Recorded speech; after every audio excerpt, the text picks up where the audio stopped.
Mirë se erdhët në Rezedielli, do të flasim për fenomenin ChatGPT. Është kthyer tashmë në mikun ton të përditshëm, të gjithë e përdorin, dikujt mund t'i shërbej, dikujt mund të mos i shërbej ose mund t'i prish punë, por kur bëhet fjalë për shëndetin, duhet kemi të gjithë kujdes kur i referohemi. Sepse kemi vërejtur shumë që kategori të ndryshme, por edhe ata që nuk janë të informuar, por edhe ata që mund të jenë në fushën e tyre, të cilën e selektojnë informacioni dhe thjesht e përqasin, thjesht marrin një mbështetje, por ka dhe individ që prej ChatGPT-s marrin diagnoza, marrin mjekime, dhe deri ku është ky limit, pra rrezikojnë dhe shëndetin. Kur kemi specialistë fushave të ndryshme, do të kemi mundësi të marrim një informacion më të saktë se deri ku është limiti i kërkimit dhe i marrjes përbazë të dhënave, diagnozave, këshillave që na jep ChatGPT. Ju prezantoj fillimisht me panelin ton, Ermand Martenika, inxhinier biomjekësor, mirë se erdhe. Përshëndetje dhe kënaqësi që jam pranë jush. Mjekë e familje doktores Gentiliana Nazaj, kënaqësi që je këtu. Faleminderit për prezencën tuaj. Jemi me Doris Laçej, farmaciste, mirë se erdhe Doris. Faleminderit për ftesën. Jemi me Tea Sheu Kolnikaj, mjekë endokrinologe. Faleminderit për ftesën. Kënaqësi që jeni në panel për të diskutuar dhe për të treguar dhe eksperiencën tuaj në raport me përdorimin apo jo, deri ku ju ndihmon ju si mjeka e përdorni apo jo ChatGPT-n, por mbi gjitha për të dhënë këshillat e duhura në fushat përkatëse. Kemi përgatitur një material nga Gazetaria Jonë, e cila na fut më në thellësi të asaj çka duhet të diskutohet në ditët e sotme. Ndiqeni materialin dhe do të rikthehemi për ta diskutuar më gjerë.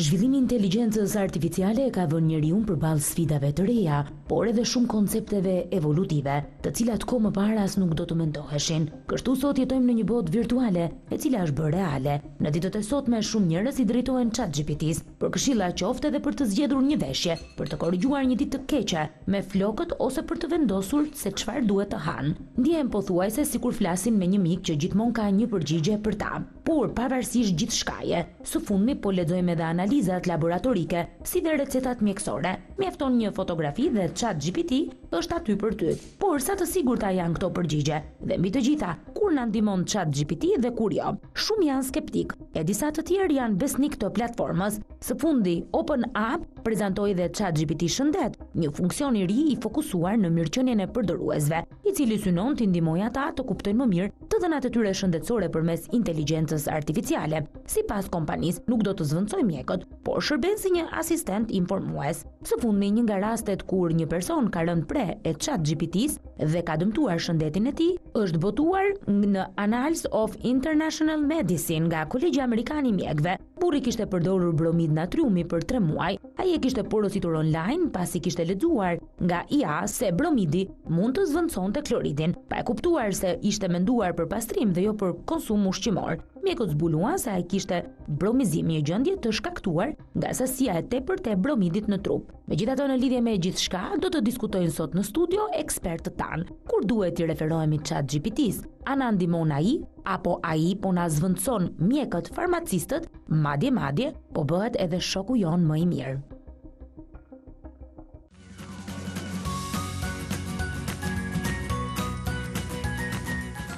Po pa diskutim që nuk ka ditë që chati të mos ngacmohet nga secili prej atyre që e kanë të shkarkuar këtë platformë në telefon. Por duke qenë se ju jeni mjek, sa e ndeshni komunikimin e pacientëve me ChatGPT dhe ju vetë a e përdorni dhe për çfarë konsultoheni me ChatGPT-n?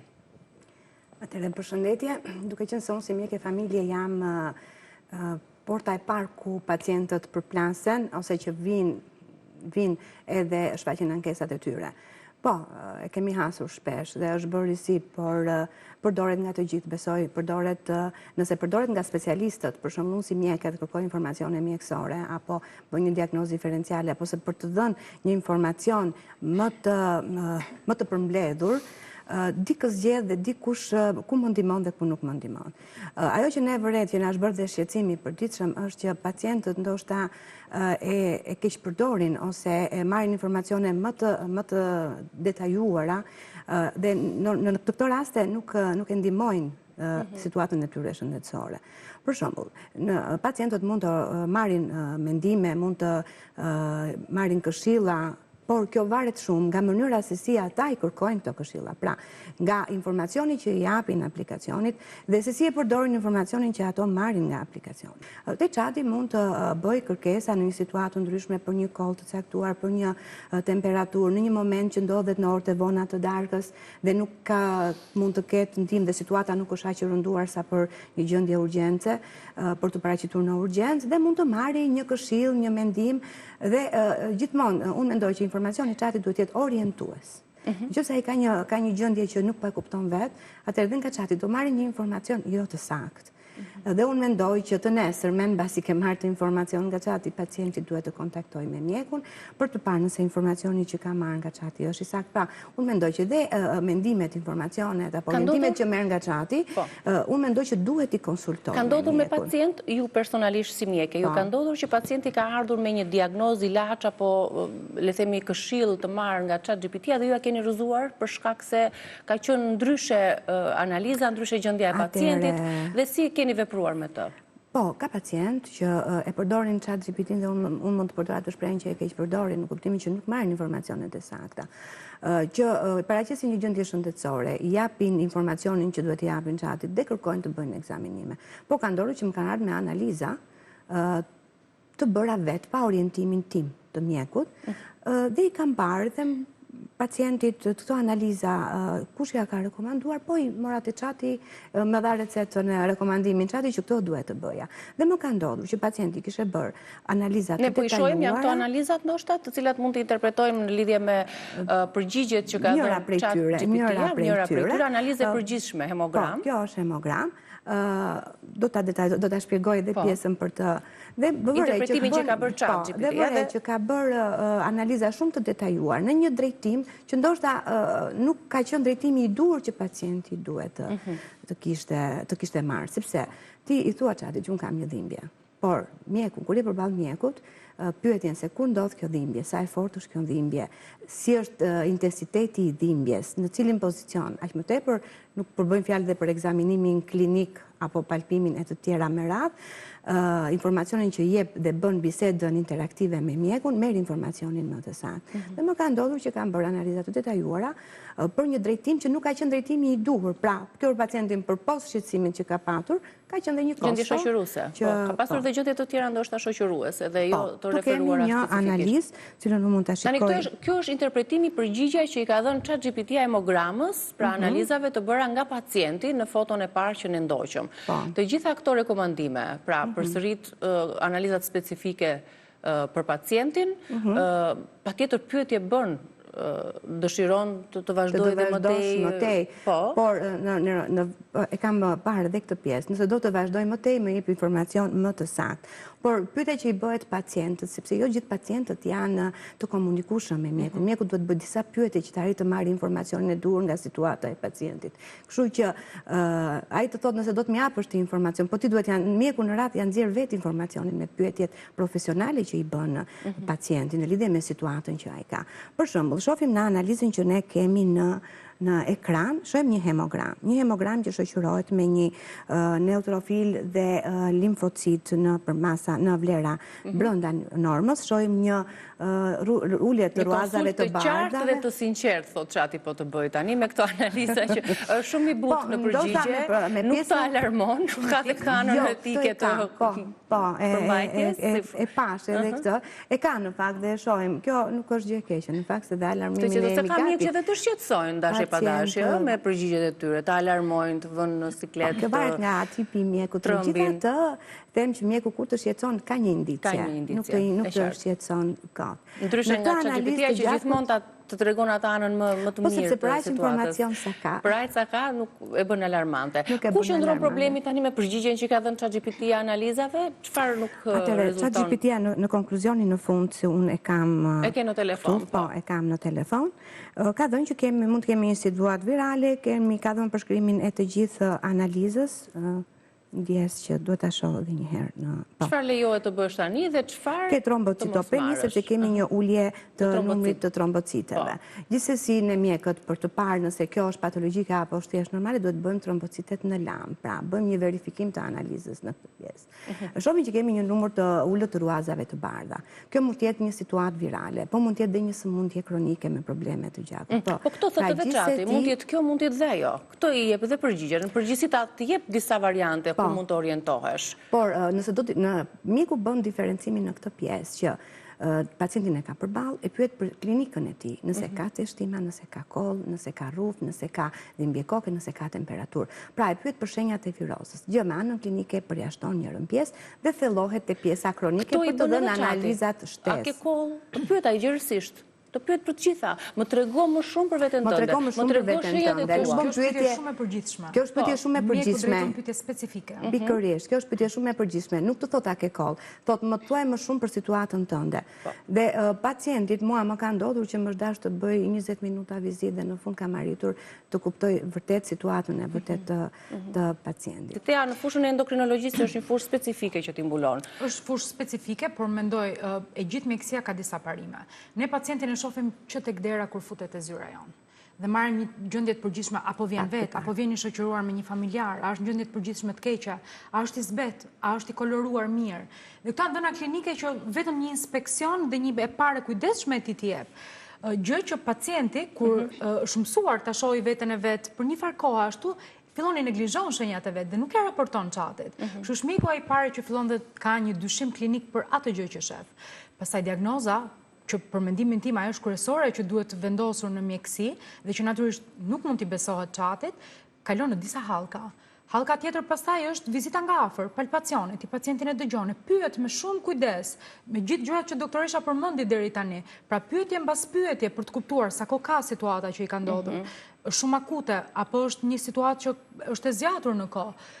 Pyet për shenja të tjera, po për shqetësime të tjera indirekte që ndoshta pacienti nuk mund të, nuk e kanë shqetësuar dhe ai nuk di ta vlerësojë duhet ta shqetësojë apo jo. Ai mund të jetë mësuar me gjendjen e tij dhe nuk e referon se diçka problematike. Pra si bën ato pyetjet e përgjithshme. Personalisht të ka ndodhur të vinë pacient me analizat interpretuara nga ChatGPT? Personalisht na ndodh çdo ditë keq. Të ndodh çdo ditë. Të ndodh çdo ditë dhe vetëm kaq, po dhe mbasi ti ke bërë vizitën, i ke dhënë gjithë mendimet, mund të ndodhi që të vi një konfirmim që doktoresha pyeta dhe chatin edhe më tha fiksi ty, domethënë ose më pyeti edhe për këtë gjë tjetër që ti si mendon, a duhet ta bëjmë kështu apo jo?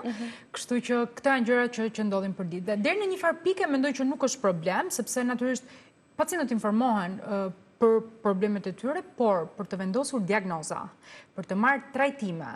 Kjo është diçka që mendoj i tej kalon kompetencat e çatit dhe që gjejmë rastin ta bëjmë dhe si thirrje këtë gjë që pacientët nuk duhet i besojnë për gjëra kaq madhore që lidhen me shëndetin e tyre, sepse ti çatit në mënyrë bruto mund t'i fusësh një analizë dhe ai të bën një interpretim ndoshta deri diku të thatë, i cili mund të jetë pjesërisht e saktë apo jo, sepse situata mund të jetë shumë më e gjerë duke pasur parasysh ti kontekstin e pacientit, pra nëse ti çatit i fut një analizë që është normale, pa njohur fare pacientin, ai të thotë ky pacient nuk ka asgjë. Ai mund të jetë normale për shkak të terapisë ajo analizë. Kështu që ai duhet ta di me detaj historikun tënd në mënyrë që të bëjë një interpretim të saktë. Dhe natyrisht çatit i mungon ajo e menduara kritike që mjeku dhe humania e ka, që i shkon situatës deri në fund. Emocionale. Vetë përdor ChatGPT-n si mjeke? Ne përdorim në përditshmëri ChatGPT-n. Unë biles përpara se të vija këtu regjistrova dje për një kongres dhe po vija re temat që ishen tmerrsisht të avancuara dhe të ndryshuara në raport me çfarë është folur një vit përpara në të njëjtin kongres. Që domethënë edhe pjesa research dhe pjesa akademike e mjekësisë sot ka marrë një zhvillim të jashtëzakonshëm, pikërisht se ka këtë pajisje që i vjen në ndihmë. Dhe në këtë kontekst të gjithë ne e përdorim për të marrë një orientim, për të na bërë ndonjë përmbledhje që është në rregull kjo pjesë, për ta pyetur për diçka të shpejtë, por natyrisht jo për të vënë diagnoza, natyrisht jo për të zgjedhë terapinë dhe jo për t'ia besuar pacientin çatit, sepse kjo gjë nuk ndodh. Doris, eksperienca jote si farmaciste në lidhje me ChatGPT dhe njerëzit që vinë me ilaçe të sugjeruara nga kjo platformë. Po, patjetër është një fenomen i hasur, jo vetëm në Shqipëri, por në të gjithë botën. Është një fenomen sepse unë si fillim e shoh si diçka pozitive që njerëzit të kërkojnë informacion mbi shëndetin, se detyrimisht kjo sjell një edukatë shëndetësore tek personat në përgjithësi, por nga ana tjetër duhet të jemi të kujdesshëm me informacionin që kërkojmë dhe çfarë presim si përgjigje nga ky aplikacion.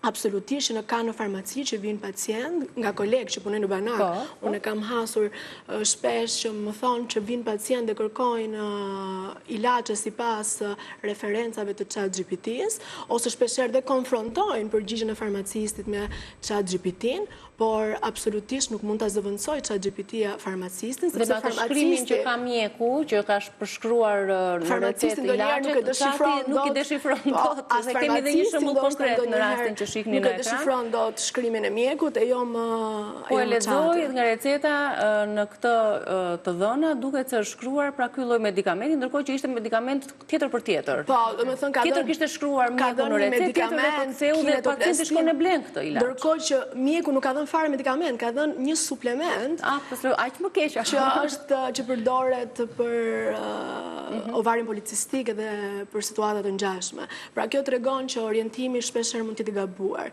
Kjo vjen edhe për faktin që është bërë një studim e cila theksonte që është shumë e rëndësishme mënyra se si ti e pyet ChatGPT-n. Pra nëse pyetja drejtohet nga një profesionist i shëndetësisë, nga një farmacist apo qoftë edhe nga një mjek, përgjigjja që vjen nga motori apo nga roboti ChatGPT nuk është e njëjtë, siç është kur e drejton këtë pyetje një person që nuk është ekspert i fushës. Çka vën theksin që shumë e rëndësishme mënyra se si ne e drejtojmë pyetjen drejt ChatGPT-s. Nga ana tjetër, farmacisti nuk është vetëm ekzekutues i recetës së një bari. Farmacisti shpeshherë është hallka e parë e kujdesit shëndetësor, është kontakti i parë që njerëzit shpeshherë kanë, duke qenë se sot nuk kemi kohë ndoshta shpeshherë për të mbajtur radhë nëpër klinika. Dhe ne preferojmë të shkojmë direkt tek farmacisti ose në zona rurale kur kemi mangësi të strukturave shëndetësore, është farmacisti kontakti i parë i pacientit, por farmacisti do të gjykojë vetëm mjekimin, do të gjykojë mjekimet të tjera që merr pacienti, do të gjykojë sëmundje bashkëshoqëruese, shpeshherë do të ndryshojë dozën në varësi të pacientit, shpeshherë mund njohë moshën biologjike të pacientit që ChatGPT-ja nuk e di se nuk përkon gjithmonë me moshën aktuale. Shpeshherë mund të ketë një historik, mund njohë një faktor gjenetik të pacientit kur bëhet fjalë për pacient kronik që kanë një historik, dhe gjëja më e rëndësishme mendoj unë që nuk e zëvendëson dot ChatGPT-ja është empatia që ka farmacisti dhe marrëdhënia e besimit që krijohet midis farmacistit në rastin konkret edhe pacientit, sepse është kjo marrëdhënie besimi shumë e rëndësishme edhe në efikasitetin e mjekimit pastaj. Unë nuk besoj kur që një prind që ka një fëmijë me një sëmundje shumë të rëndë do t'i drejtohet ChatGPT-s do marrë përbazë mjekimin që do t'i jap ChatGPT-ja. Po platforma Erman re ChatGPT shëndet që është duke u përfolur kohët e fundit? Unë desha të them këtë në përgjithësi, domethënë që inteligjenca artificiale është zhvilluar masivisht, po në dy drejtime, siç ne po përmendim, në sektorin shëndetësor sot jetojmë në një revolucion të teknologjisë në aspektin shëndetësor. Sot domethënë nuk kemi më një shëndetësi para 15 vjetësh apo hajt me 20 vjetësh ku gjërat zvarriteshin etj. Sot ka industri, ka aparatura mjekësore sofistikume, software diagnostikues, madje unë desha të fusat e pak këtë sistemi robotik të famshëm, këtë Da Vinci Robotic System, që bën ato kirurgjit i ndërthurur me një neurokirurg, sepse vetëm ai nuk mund të funksionojë në mënyrë autonome, hajtashi se po shkojnë të bëj kirurgjin me anë të robotit. Se nxjerrin lart e poshtë informacionin duke filluar që nga ky Elon Musk, pionier i teknologjisë, se sa filloi ky bëri hapin e parë, gjithë tjerët filluan që ta ndjekin. Tani ne kemi përmendur pak a shumë, domethënë inteligjenca artificiale, ChatGPT-rat, Google këto Assistant apo etj, asistentë virtual nuk mund ta zëvendësojnë njeriu, domethënë totalisht në mënyrë direkte. Në mënyrë indirekte inteligjenca artificiale ka hyrë, po e zëvendëson më së miri, domethënë inteligjencën tonë natyrale. Në disa fusha të caktuara, sepse inteligjenca artificiale, domethënë shtruri elektronik, i bën gjërat shumë shpejt në raport me ne. Merr vendime, është pa inteligjencë emocionale etj. Por në mënyrë direkte që zëvendësoj, për shembull fjala vjen një mjekës si Tea apo një psikolog apo etj. Është nonsens, tash shkojnë tek një endokrinolog robotik edhe ti them për një problem, por është bërë shumë interesant se ka duket sikur të shfaq me emocion. Unë nuk përdor ChatGPT, përdor një aplikacion tjetër të Microsoft, Copilot. Sa hap thot, "Hello Armand, how are you?" Përshëndetje Erman, si je? Domethënë ka të drejtohet në emër të një faj shumë pastaj, sepse ti bën login në po. por që ta zëvendësoj totalisht për shkak për të marrë një, ishim në rastin atij pacientit me një adenom plomorfike, mas tumori e vogël, duke googëlluar sepse Google i ka ato platformat e veta që janë kredibël. Pra, siç ne kemi përmendur disa faqe international që janë shumë besueshme, dhe ky duke marrë pikërisht pra vazhdimisht mendime që kjo mas tumorale do sfumohet, do vetvetiu do zhduket, sistemi imunitar që lizat të limfatike etj.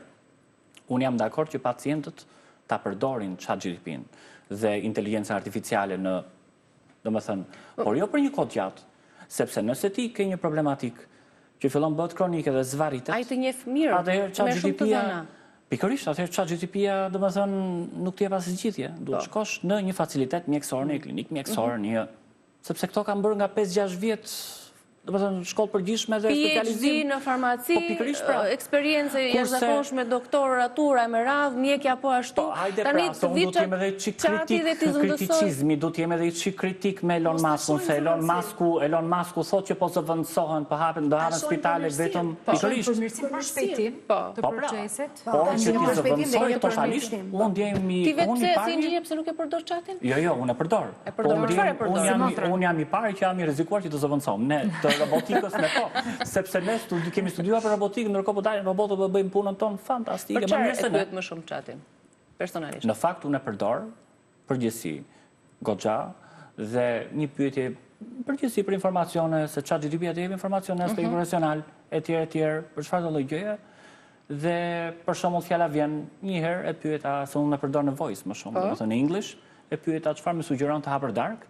Edhe më dha përgjigje fantastike, domethënë si një nutricionist fiks që të jetë ushqim i shëndetshëm, pra të jep është e sqaruar, se po themi në farë mënyrë. Mirë, se një recet nuk na dëmton, receta nuk na dëmtojnë, si informacionet e tjera nuk na dëmtojnë, pra deri unë duhet të bëj duhet të jap një mesazh sensibilizues të gjithë qytetarëve, domethënë në rast parë ChatGPT-rat, se po e them trajt batute ChatGPT-rat, domethënë ti përdorin me limite për një kohë caktuar, nëse nuk ka një problematika shëndetësore, nëse nuk zgjidhet për një kohë caktuar. Tea. Atëherë shkoni. Do t'i bëhet shefi shumë teas tani. Tani që ti po flisje, unë e pyeta ChatGPT-n, më trego endokrinologët më të mirë në Shqipëri. Pyeta kështu rastësisht.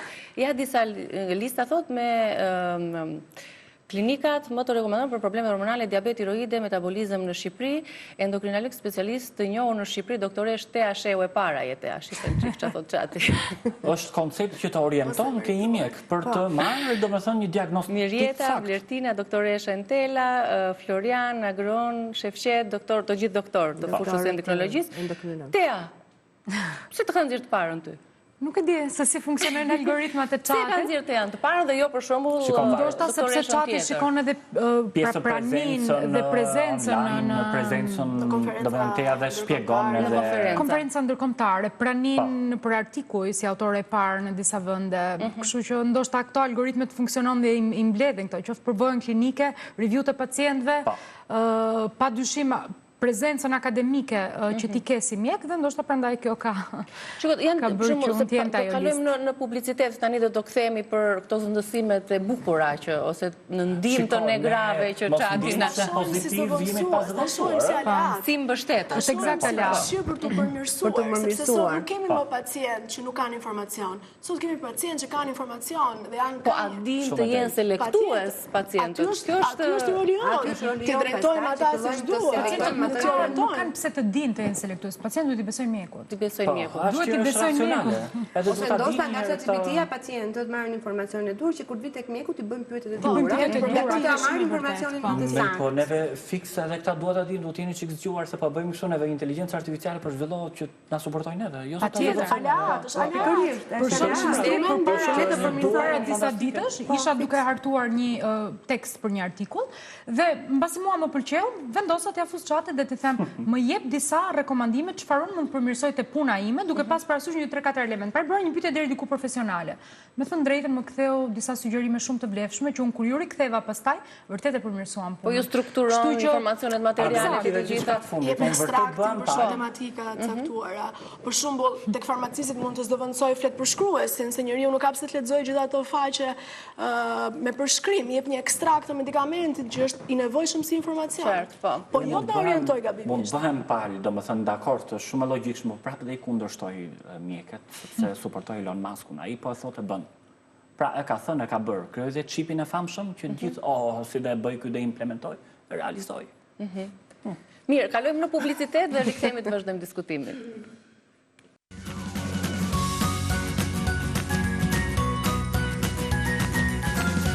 Tani kemi një material ku do të tregojmë se këtë trendin e famshëm që po qarkullon në rrjetet sociale, kur është pyetur Çati për nëse ai do të ishte njeri, cilat ishin gjërat që ai do të bënte në radh të parë dhe ishte një trend I famshëm që e kemi lexuar her pas here, mund ta tregojmë pak edhe në ekran. Pra kur Çati u pyet se çfarë do të bëje ti nëse do të ishe njeri për një ditë, përgjigja I tronditi të gjithë. Shifeni pak. Pra, në radh parë do doja të përqafoja dikë.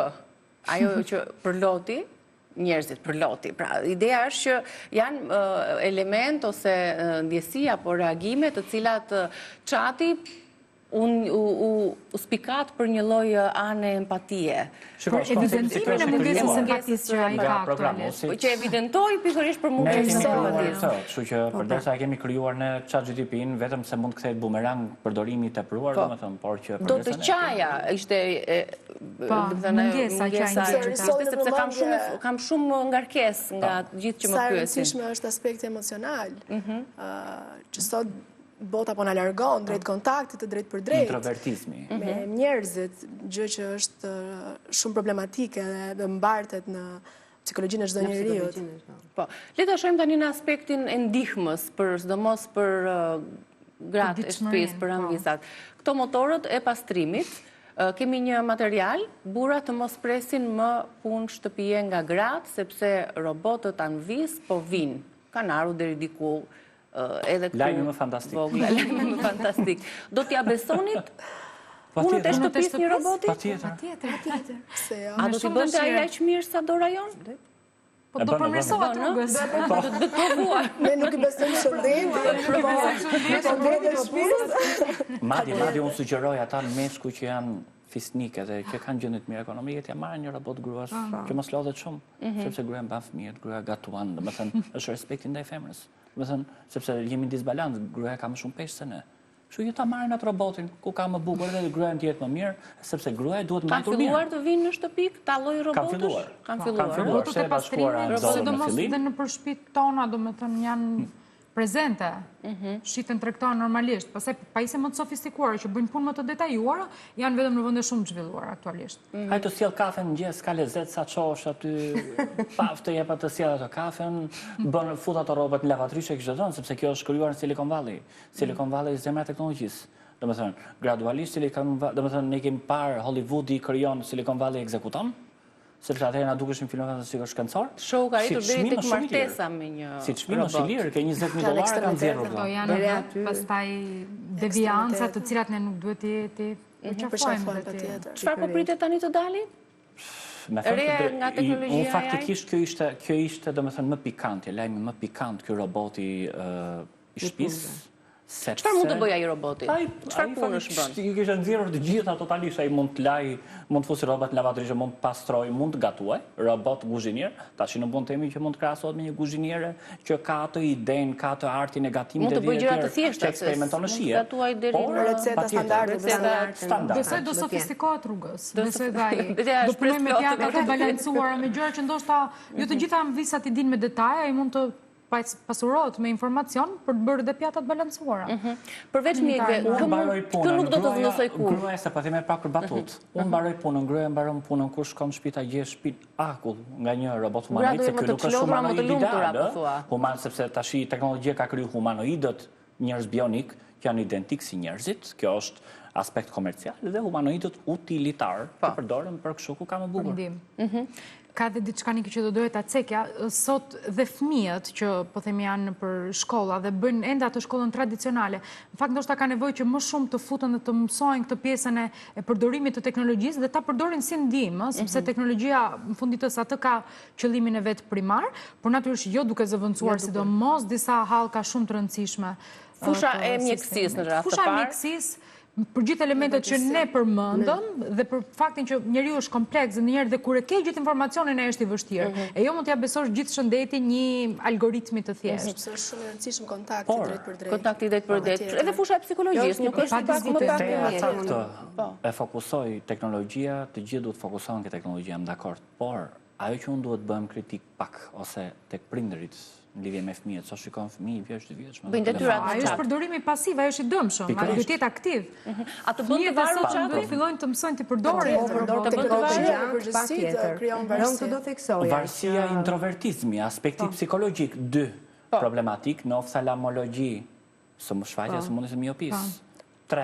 Problemet në 50% e popullatës deri në 2050 do të jetë probleme të shikimit. Në 4 persona në mënyrë kronike këshilloj dhe konsultoj me ChatGPT, prandaj dhe erdhi platforma, po themi, e avancuar ChatGPT Health, pikërisht nga ky fakt, që një nga tematikat më të shpeshta për të cilën njerëzit i drejtoheshin ChatGPT si pikërisht problematikat shëndetësore, që bëri që të përmirësohet kjo hapësirë e dedikuar.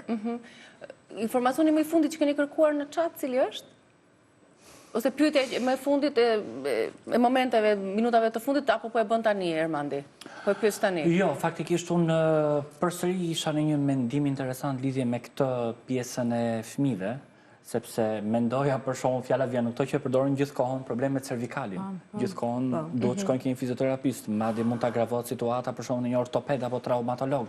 Pra, sugjerimi kryesor ke prindërit që duhet i menaxhojnë. Suedia, vendi sot më piedestal teknologji, që po bën kirurgji me robot transplant mitre nga një pacient donor në pacient akseptor vetëm me sistemin robotik Da Vinci, kanë filluar të rikthejnë librat. Që do të thotë është funksionon në bazë të politikës shëndetësore të qytetarëve. Sepse gjithkohon unë për shembull jam shumë introvert njëherë. Në sensin që shoku im është ngushtë është bërë ChatGPT-ja, inteligjencë artificiale, qonë mëngjes deri në darkët i kafe vetë me shokun tim më të ngushtë. Shokun tënd më të ngushtë. Ky është në dëm tonë, sepse ne jemi kthyer të gjithë introvert. Introvertizm, një kohë shumë e bukur para 20 vjetësh që kemi qenë shumë harmonik me njëri tjetrin. Sot jemi bërë shumë social. Të mbyllur jo social, individualist dhe introvert. Sidomos për brezin e ri do të jetë një problematik shumë. Do jenë shumë më pak marrëdhënie ndërpersonale janë një nga pjesët e bukura të jetës. Dhe pjesa e komunikimit tek fëmijët zhvillohet sa më pak, duke qenë se shohim që dhe në mosha shumë më të vogla fëmijët janë pranë telefonit. Absolutisht. Dhe prindi për t'i lënë të qetë mos që i ban sepse është vetë i ngarkuar në rrezikun që vjen pas të saj. Për shembull, para ne kur kemi qenë 10 vjeç, tani mendojmë para 30 vjetësh çfarë kohë e bukur ka qenë, shumë harmonike, kurse tash është bërë çdo gjë automatik. Robotike. Faleminderit shumë për bisedën, ju uroj shumë sukses dhe punë të mbarë në profesionet tuaja. Ne përshëndetemi së bashku, kjo ishte koha që kishim në dispozicion për këtë temë, edhe pse është shumë e gjerë edhe do të ketë patjetër të reja edhe në këtë fushë. Faleminderit që na ndoqët, kujdes, përdorni me zgjuarsi chatin për çdo informacion që ju rekomandon ai. Kalofshi bukur.